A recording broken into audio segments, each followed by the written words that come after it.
Alright, I just got off the phone with Kane Equipment. They have asked me to come and get something to demo. They're wanting me to try something out, show it to you guys, and it is something brand new. It's going to be pretty cool, and it's the first time I've ever done anything like this.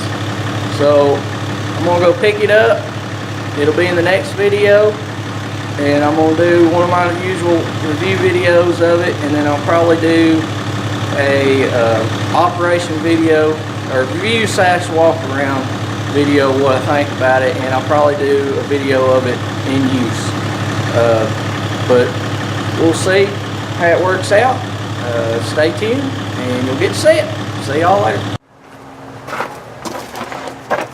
Alright, it's later this afternoon from yesterday.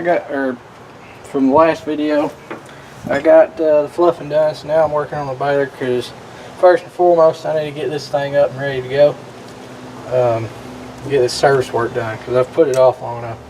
So what I'm doing is I'm going to take a length out, and then I'm going to take a grinder and grind these pins off, and then I'm going to put a new link in. It gives me replacements that come with this baler when you buy them new, and I'm going to join these two back together. So I'm going to take one full length out.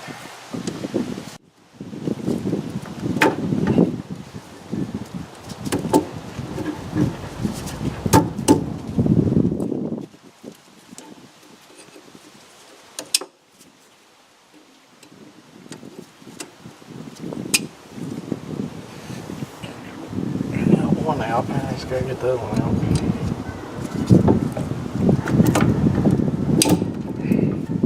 Before I take it apart, I'm going to go ahead and grind these tabs off of here, so that way I can shorten that up. Let me go grab the grinder.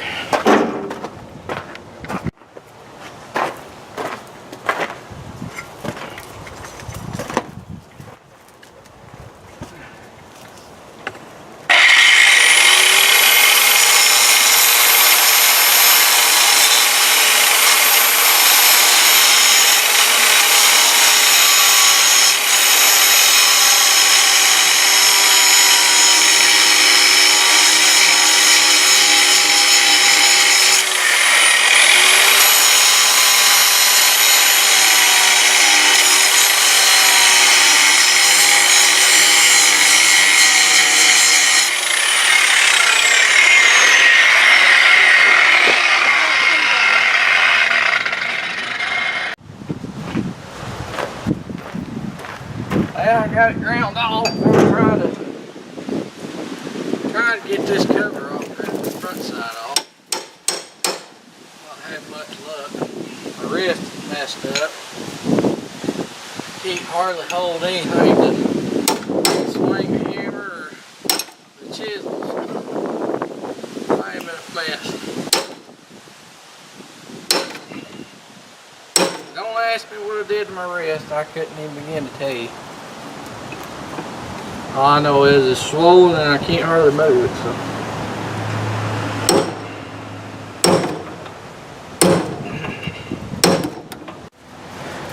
So. Alright. Something that's supposed to be easy, flip the screen over here, that should not take that long, has turned into a long, overdrawn, stupid project. So something that I should have been able to pull these out, pop the thing out, and take it inside, cut one out, put another one in, and put it back together right quick.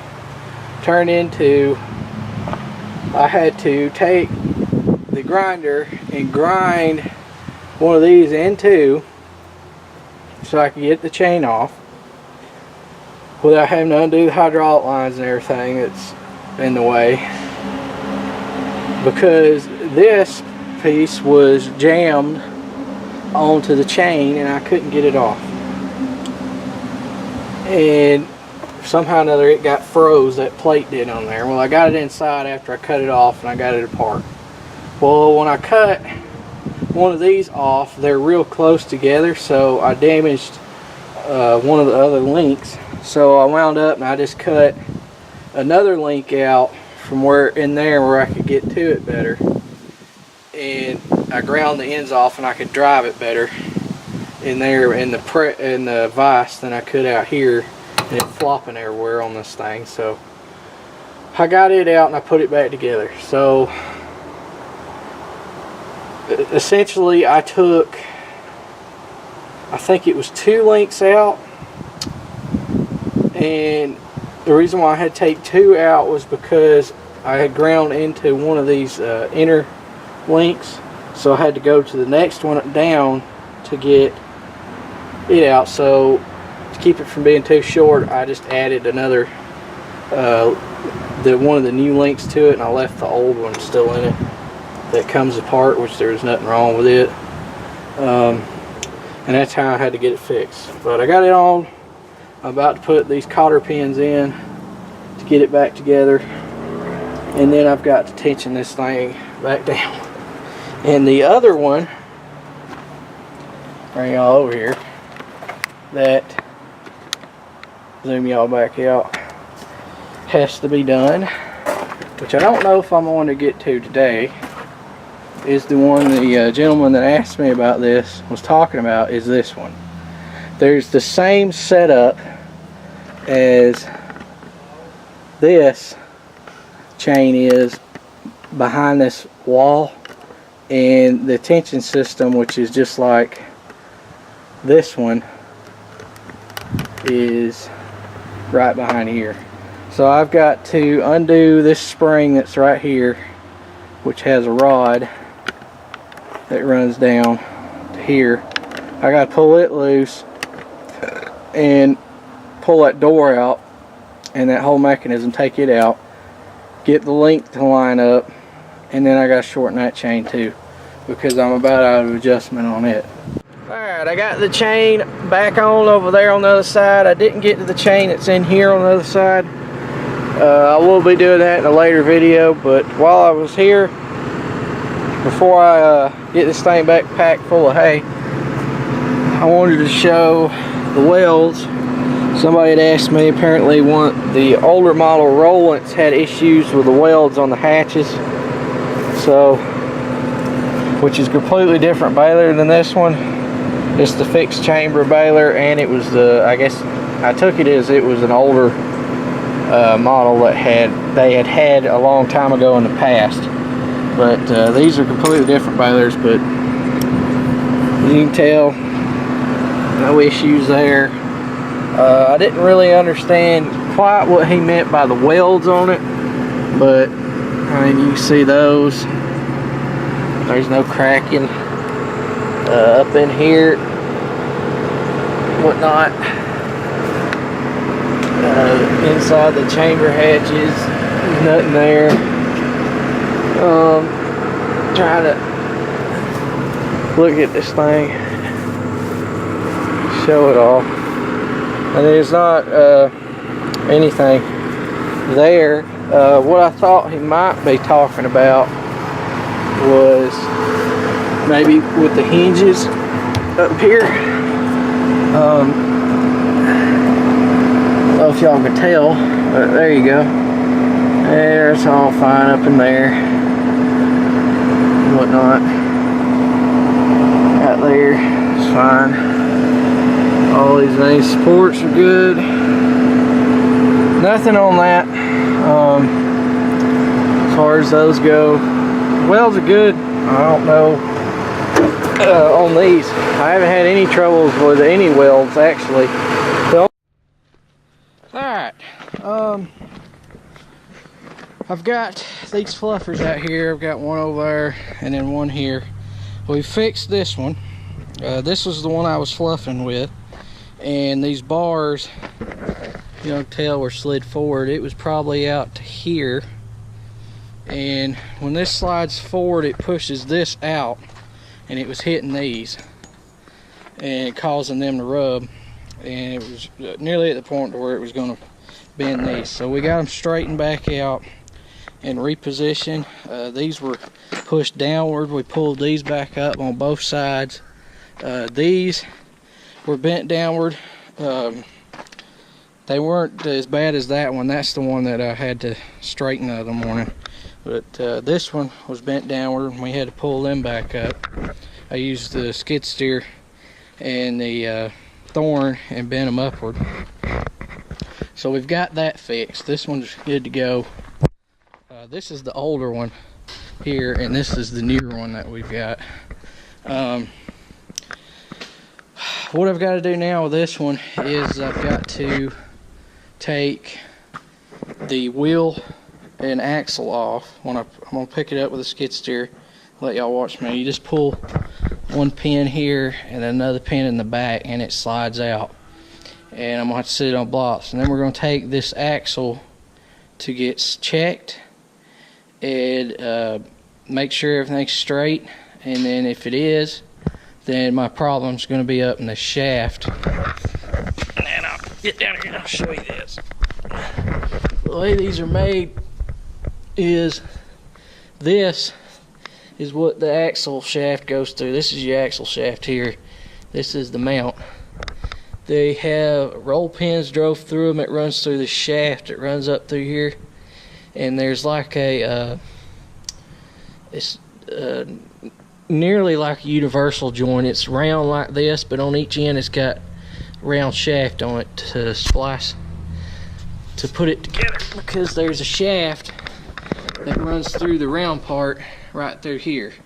And the reason why they're connected is because this is the model that you can twist these wheels on to change the direction that the fluffer is throwing the hay, and that's how it allows it to have that function. That piece that's in here that shaft runs through is bad to warp.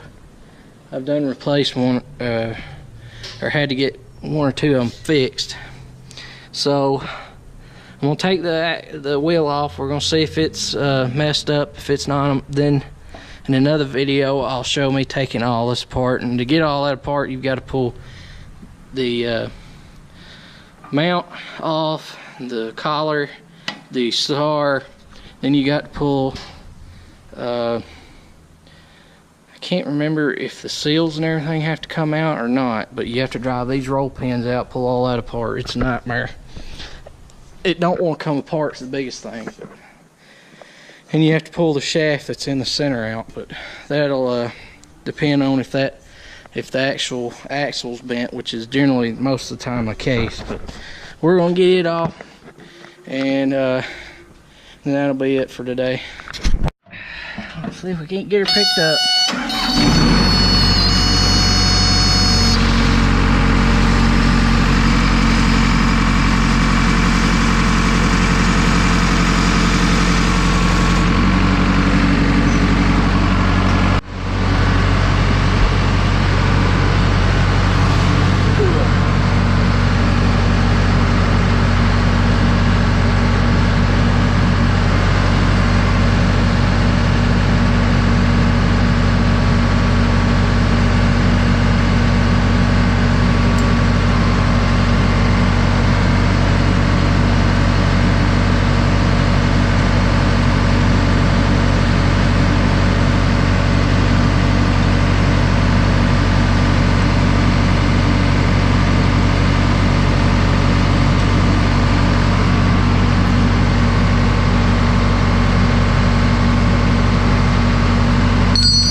I have just got off the phone with Cane Equipment. They just called me. My tractor's done. I gotta go get it. What was wrong with it is the solenoid, or the wiring harness. It has a wiring harness that goes inside the transmission, inside the tractor, like automatic transmissions on trucks have the same thing. I know they do, in cars. But it has a wiring harness that runs inside, and they pulled the cover plate off. AGCO come by, and that's what they come up with that it could be. And they pulled the cover plate off, and they inspected the wiring harness, and some of those wires had the insulation had rubbed off, and they were bouncing around in there and were causing it to touch, and it was sending all kinds of weird signals into the tractor. So that's what it was. It was just basically chafed wires, or wires where the insulation had been rubbed off, and the solenoids that they replaced due to service were due, and they looked like they needed replacing, so they went ahead and replaced those. I think he said there was 3 on it. So that's what was wrong with it, was the wires. Chafed wires on the inside of the transmission. I knew it was going to be something just stupid, and that's what it was. It was that. So I got to go get it. And I've got to go get some special things for y'all too. I've got 2 things. One's here now. I've got to take it back and get another one for y'all to see. I want to thank them again for doing that, because that is pretty cool that they're letting me do this with this equipment and show it to y'all, because there's not a lot of videos on some of this equipment, and I can tell y'all from my perspective as a farmer, they have told me they have told me to give my full thoughts on the equipment, the good, the bad, and the ugly, and give my actual opinion on it, which I'm good with that. If I couldn't give my actual opinion, I wouldn't really want to do it, because then I don't want to lie to you guys. And if I can't tell y'all what I actually think about a piece of equipment, I'm not going to show it. And he's letting me do that, and I think that's pretty cool. So I've got 2 pieces of equipment. Depending on how well they do, will determine. That's Dad on the 383. Will determine if I get to do this a lot or more. If we get a good feedback off of these, we'll get to do more of this, and y'all will get to see more of this equipment, this new equipment. I'll get to show it, use it, demo it to y'all, so that way if y'all are interested in buying something, y'all can see it. And I'm doing it because I get to run new equipment for a little while, and I get to show it to you guys, and it helps the channel, helps y'all, it helps them, and it's good for everybody. So if y'all would, when that video comes out, make sure you like it, share it, whatever, because the more feedback we get, the more likely we are to where I can get stuff like this for the channel to show you guys. And I really want to show y'all stuff like this, because I mean, obviously everybody wants to look at different varieties of equipment, and the more opinions you can get about and see what, and y'all are going to get to see what y'all think is about it, because I'm going to do my normal videos where I show the equipment working, and you'll be able to make your own opinions on what y'all think it's doing.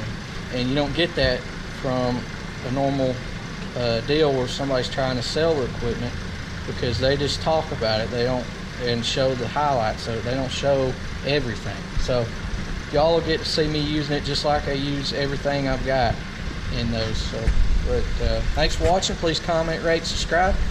That'll be next. Keep your eyes out for that video, and the 5400 is going to be back. See ya.